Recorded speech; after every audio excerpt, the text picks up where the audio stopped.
తుక్కుగూడలో bumper offer 3,75,00,000 G+2 4 BHK villa కొనండి. నెలకు 1,00,000 rent guarantee. Terms and conditions apply. ఇప్పుడు రామ్ గోపాల్ వర్మ వ్యూహం సినిమా ఉంది కదండి, దాన్ని యాక్చువల్గా పైబర్ నెట్లో చూసింది 1863, 1865 మంది. కరెక్ట్. అంటే ఒక్కొక్క వ్యూకి 11,000 రూపాయలు చొప్పున ఇచ్చారు. అంటే దాదాపు 2,15,00,000 చెల్లించారు. దాని మీద మీరు ఆరోపణ కూడా చేశారు.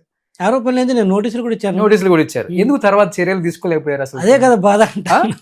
ఇప్పుడు దానికి 1,50,000 రూపాయలు ఇవ్వాలి, ఇచ్చింది 2 కోట్ల రూపాయలు.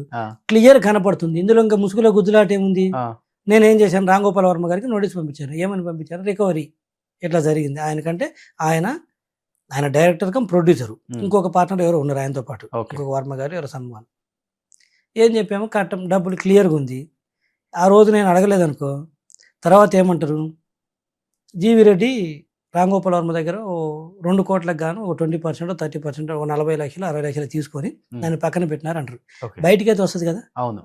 రామ్ గోపాల్ వర్మ గారు వాస్తవం చెప్పాలంటే నాకు బాగా పరిచయం. బాగా అంటే బాగా పరిచయం. ఎంత అంటే మేమిద్దరం డిన్నర్కి కూడా కూర్చుంటాం. ఇప్పుడు కాదు, నేను ఫైబర్ నెట్ చైర్మన్ కాకముందు కూడా. అండ్ వ్యక్తిగతంగా నన్ను బాగా లైక్ చేస్తాడు ఆయన. బట్ అది పేపర్ మీద కనపడేటప్పుడు ఏం చేస్తాం మరి? ఫోన్ చేశాడు ఆయన నోటీస్ ఇచ్చిన తర్వాత. ఏం చెప్పారు? వాస్తవమా కదా, మీరు రిప్లై రాయండి సార్, ఏముంది అన్నాను. ఓకే, నీ పని నువ్వు చేయి, నా పని నేను చేస్తున్నాను. ఆయన కూడా ఏం నన్ను డ్రాప్ అవ్వమనో ఇంకోటి ఏం చెప్పలేదు. వాట్ జీవి నా మీదకి వచ్చినావు అన్నాడు ఫోన్ చేసి. ఓకే. బట్ అని మీ పని మీరు చేయండి, నా రిప్లై నేను ఇస్తాను అన్నాడు. That's all. అంతే. అగైన్ మళ్ళీ ఇనిషియేట్ చేయాల్సింది ఎవరు? అధికారులు చేయాలి. చేయకుండా పక్కన పెడితే నేనేం చేస్తాను? పక్కకు పోయింది అది. మళ్ళీ మేమిద్దరం మాట్లాడుకుంటున్నాం, ఇప్పుడు అది వేరే విషయం. ఇదే కదా. సో నేను అట్లా అంటాను. ఇప్పుడు ఏమవుతుందంటే ఇలాంటివన్నీ అనవసరమైన ముద్రలు మనకి ఎందుకు అంటాను నేను. కానీ మీరు వచ్చిన తర్వాత చాలా మంచి మంచి కార్యక్రమాలకు శ్రీకారం చుట్టాలని చూశారు, చుట్టలేకపోయారు, అది వేరే విషయం అనుకోండి. దాదాపు 2,130 కోట్ల అప్పుల్లో ఉంది ఫైబర్ నెట్. అంటే 6 లక్షల కనెక్షన్స్ ఉన్నాయి, అంతే కదా. ఇప్పుడు తగ్గిపోయినాయి. మీరు దాదాపు ఒక 50 నుంచి 60 లక్షలకు తీసుకెళ్లాలని చూశారు. అవును. అప్పుడు అంటే ఇప్పుడు జియో కానీ ఎయిర్టెల్ కానీ వీటితో పాటు పోటీ పడాలంటే ఆ రేంజ్కి వెళ్తేనే అది వర్కౌట్ అవుతుంది. రకరకాలుగా చూశారు, కానీ చివరికి చూస్తేనేమో మీరు బలిపశువు అయిపోయారు. బలిపశువు అని చెప్పలేను, కానీ ఉంటుంది. వాటికంటే కూడా బ్రహ్మాండమైన నెట్వర్క్ ఉంది. ఇప్పుడు ఆటలు అరటిపండు అయిపోయారు కదా సార్. ఆట మీరు ఆడలేకపోయారు, మీకు చేతగాల అని. మీరు కూడా ఆడొచ్చు, మీకు కూడా లౌక్యం తెలుసు, మీకు కూడా ఆ తెలివితేటలు ఉన్నాయి. అడ్డం తిరిగితే మళ్ళీ వాళ్ళు అసలు అదే చెప్తుంది. కానీ ఆడలేకపోయారు కదా. అనవసరం అనుకున్నాను, అంతే. అనవసరం వీళ్ళతోటి ఎందుకు వాళ్ళు ఏమన్నా అడ్డం తిరిగి చేయాలంటే అదేం పెద్ద ఇష్యూ కాదు, కానీ బట్ అనవసరం మనకి. ఇంకా అదేదంటారు చూసావా, రాయేసినట్టు అవుతుంది. రోజు కొట్టుకోవటం అవసరమా నాకు అనిపించింది. అంత మించి ఏం లేదు. ఇంకా సరే మీరు అన్నట్టు అది ఆటలు అరటిపండు అనుకున్నా పర్లేదు, ఇంకోటి అనుకున్నా పర్లేదు, కానీ నాకైతే అనవసరం అనిపించింది. అండ్ ఇంకోటి నేను చెప్తున్నాను, చంద్రబాబు నాయుడు గారు చేసే ప్రయత్నానికి వీళ్ళు కొంత సహకారం ఉంటే నెక్స్ట్ లెవెల్ ఉంటుందండి. వాళ్ళు అస్సలు సహకరించరు, మరి ఎందుకు ఇట్లా తయారవుతారో నాకు అర్థం కావట్లేదు. కానీ వ్యవస్థలో సార్ ఒక 5 to 10% చేస్తేనే ఇలాంటి డెవలప్మెంట్ ఉంది కదా మనకి, భారతదేశం కావచ్చు. నేను ఇదే చెప్తాను, 5% చేస్తేనే. నేను ఆల్వేస్ బిలీవ్ దట్ 5% చేస్తే ఈ డెవలప్మెంట్ నిజంగా కూడా జరుగుతుంది అంతే. ఇంకో విషయం చెప్పిన, ఆ 5% కూడా ఎందుకు అవుతుంది తెలిసిన? ఎందుకు అవుతుంది? అందులో 3% లంచాలు తీసుకొని అవుతుండ్రు, లేకపోతే 2% అవుతుంది. అబ్బా, డబ్బులు ఇస్తున్నారు కాబట్టి కొన్ని పనులు అవుతున్నాయి. డబ్బులు లేకపోతే అది కూడా కాదు. అంటే డబ్బులు లేకుండా మనస్సాక్షిగా పనిచేసేది 2%. ఆ 5లో కూడా 3% డబ్బులు పడుతున్నాయి కాబట్టి పనులు అవుతున్నాయి. డబ్బులు కాబట్టి అవి కూడా కావు. అంటే ఇప్పుడు చెప్పాలంటే నారా చంద్రబాబు నాయుడు గారు లాంటి వాళ్ళు కూడా అడ్మినిస్ట్రేషన్లో కావచ్చు, ఐటీ డెవలప్మెంట్లో కావచ్చు, డిసిషన్ మేకింగ్ లో నెంబర్ 1 అంటుంటారు. అలాంటి వ్యక్తికి ఇంకా వ్యవస్థ అనేది సహకరిస్తే ఈవెన్ ఇప్పుడు రాష్ట్రంలో కూడా నేను చెప్తున్నాను, నారా చంద్రబాబు నాయుడు గారికి మా సార్కి ఇమ్మనని చెప్పండి, కొంచెం వ్యవస్థ సహకరించమనండి. వేరే విధంగా పరిగెట్టిస్తారు. అంటే చేసే ఉద్దేశం వాళ్ళకు ఉంది కాబట్టి. చేసే ఉద్దేశం లేనివాడికి ఎవరేం చేయలేరు. అది నేను చెప్పేది. ఇప్పుడు అంతేందుకు, సాక్షాత్తు మీకు గమనిస్తే ఒక 8 నెలల క్రితం 9 నెలల క్రితం తెలంగాణ ముఖ్యమంత్రి రేవంత్ రెడ్డి గారు మాట్లాడలేదా? అవును, ఐఏఎస్ల మీద మాట్లాడారు. ఓపెన్గా మీటింగ్లో మాట్లాడారు కదా. మీరు వెళ్ళాలి, బయటికి వెళ్ళాలి, కలెక్టర్లు వెళ్ళాలి, జిల్లాలకు వెళ్ళాలి, మీరు ఏసీ రూమ్లో కూర్చొని ప్రతిదీ నో చెబుతున్నారు. మళ్ళీ దట్టు ఇక్కడేదో నాకు వ్యక్తిగతంగా వాళ్ళ మీద నాకేదో అక్కడ నా విషయంలో జరిగింది కాబట్టి నేను గడిచితోటో లేకపోతే ఇంకోటి చెప్పట్లేదు.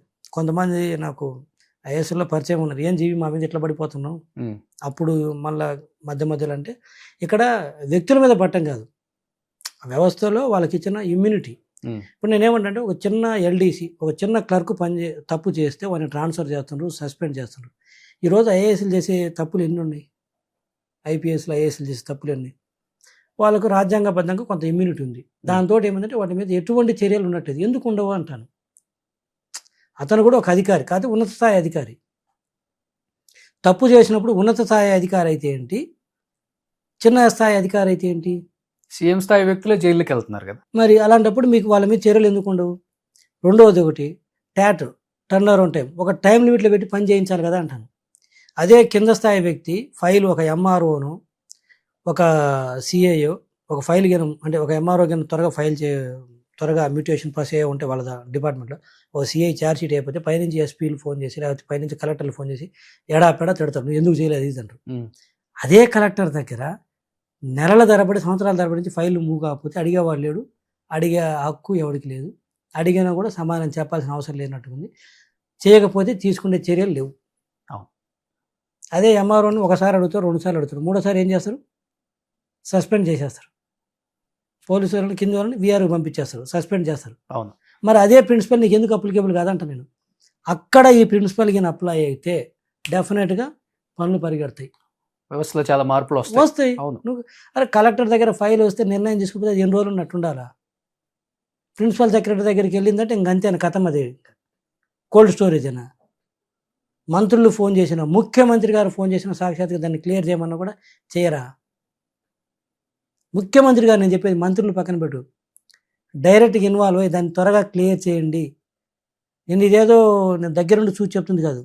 ముఖ్యమంత్రి గారు చంద్రబాబు నాయుడు గారు ఎన్నిసార్లు మీటింగ్లో పెట్టి చెప్పలేదు, మీరు ఫైల్స్ క్లియర్ చేయట్లేదు, మరి పేరుకుపోతుండే ఎందుకు చేయరని టైం బౌండ్స్ పెడుతుండు, చేయట్లేదు. కానీ టైం బౌండ్ పెట్టి చేయకపోతే చర్యలు ఏంటి? లేదు అంటే లేదా, లాలో కూడా లేదండి, లేదు. అందుకే ఆ ఇమ్యూనిటీ ఉంది వాళ్ళకి. వరస్ట్ కేసులు ఏమవుతుందంటే నాన్ ఫోకల్ పోస్టులు ఇస్తారు వాళ్ళని. అంటే మంచిగా ఒక పెద్ద పోర్ట్ఫోలియోని తీసుకెళ్ళి చిన్న దాంట్లో వేస్తారు, బదిలీ చేయొచ్చు, అంతే. బదిలీ చేస్తారు. వాళ్ళకి అనుకూలంగా ఉన్న వాళ్ళు తీసుకొచ్చి చేసుకుంటారు, అంతేనా? అనుకూలం అని కదా, అంటే ఒకవేళ చర్యలు తీసుకోవాలంటే ఈ కాంటెక్స్ట్లో నేను చెప్పేది. అంతకు మించి ఇంకా చేసేది ఏం లేదు. దానికి వాళ్ళు ఏమవుతారు, భయపడట్లేదు. ఓకే వేసుకొని కొన్ని రోజులు ఎంజాయ్ చేసింది దీన్ని, కొన్ని రోజులు ఆడుంటాము. అప్పుడు మీరు అన్నట్టు మాకు అనుకూలమైన వాడు వచ్చినప్పుడు ఎవరన్నా, అప్పుడు మళ్ళీ మేము ఫోకల్ పోస్ట్లోకి వస్తాం అనేది ధీమా వచ్చేసింది. ఇంకా ఓకే. లేకపోతే వాళ్ళకి జరగంది ఏముంది, అక్కడ ఉన్నా కూడా అదే శాలరీ, అదే పర్క్విజిట్స్, అవే ప్రోటోకాల్ అందుతుంది. ఇక్కడ ఉన్న అదే ఒకటి. సో చెప్పాలంటే బ్రిటిష్ వాళ్ళు పరిపాలించిన పాలన అని చెప్పుకోవచ్చు. అదే వాళ్ళు తెచ్చిందే కదా, వాళ్ళు తెచ్చింది. వాళ్ళకి ఏంటంటే ఆ రోజు వాళ్ళకి అనుకూలంగా పెట్టుకున్నారు, అది మనం అమెండ్ చేసుకోకుండా అట్టే కూర్చున్నాం. లేకపోతే ఏంటండి, ముఖ్యమంత్రి గారి స్థాయి వ్యక్తి ఫోన్ చేసి ఫైల్ క్లియర్ చేయమంటే వినకపోతే, మంత్రి చెప్తే వినకపోతే ఇంకెప్పుడు అవ్వాలి? ఈరోజు ఎమ్మెల్యేలు పోతే కలెక్టర్ దగ్గర చేతులు కట్టుకొని నిలబడాలా? ఎమ్మెల్యే ర్యాంక్ ఏంటి, కలెక్టర్ ర్యాంక్ ఏంటి? చూసారు అవన్నీ కళ్ళతో. మరి భయపడాల్సిన అవసరం ఏంది? సో దానివల్ల ఏమవుతుంటే డ్రాగ్ అయిపోతుంది. చెప్పాలంటే విరక్తి అనుకోండి, ఆటలు ఆడిపోండి అనుకుంటే మీరు ఏదన్నా పెట్టుకోండి. వెక్స్ అయిపోయారు అన్ని రకాల. Time waste. చాలా లేట్ తెలుసుకున్నారు కదా, త్వరగా తెలుసుకున్న లేట్ కాదు. సుమన్ టీవీలో మీ పర్సనల్ అండ్ బిజినెస్ ప్రమోషన్స్ కోసం కింది నెంబర్కి కాంటాక్ట్ చేయండి.